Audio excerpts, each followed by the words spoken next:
એ વાહ વાહ વાહ વાહ, આ ખરેખર હો. હા મેં તને કીધું તું ને, હે કીધું તું કે નહીં માનસી, કે આ કાકીને છે ને મારું બહુ.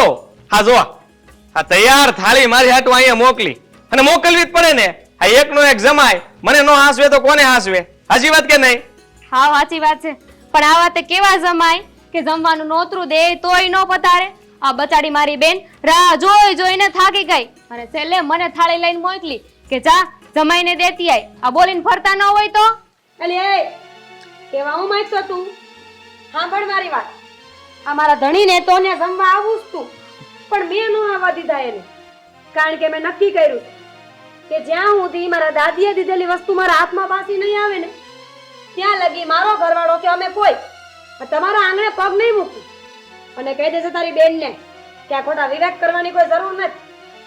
આવી મોટી મને હું ખબર હતી કે અવડી કમતી પાવલીથી અવડો મોટો રૂપિયો બી જાહે. વિવેક તો છે ને મારી બેને ખાલી ચા પાણીનો જ કર્યો હતો, પણ આ જમાએ સામેથી લાડવાની માંગણી કરી એટલે મારી બેને લાડવા બનાવ્યા. હવે જે થયું ને ઈ જવા દો ને મારી વાત સાંભળો. જો આ મેઘરાજા છે ને મારી બેન ઉપર કેટલા મહેરબાન છે. વરસાદ કેવો સારો આવે છે નહીં? તો અમારે ખેતરે જરા વાવણી કરવાની છે જમાઈ રાજા. હા તઈ આનું મોઢું તને દાડિયા જેવું લાગે છે કા? દાડિયો છે?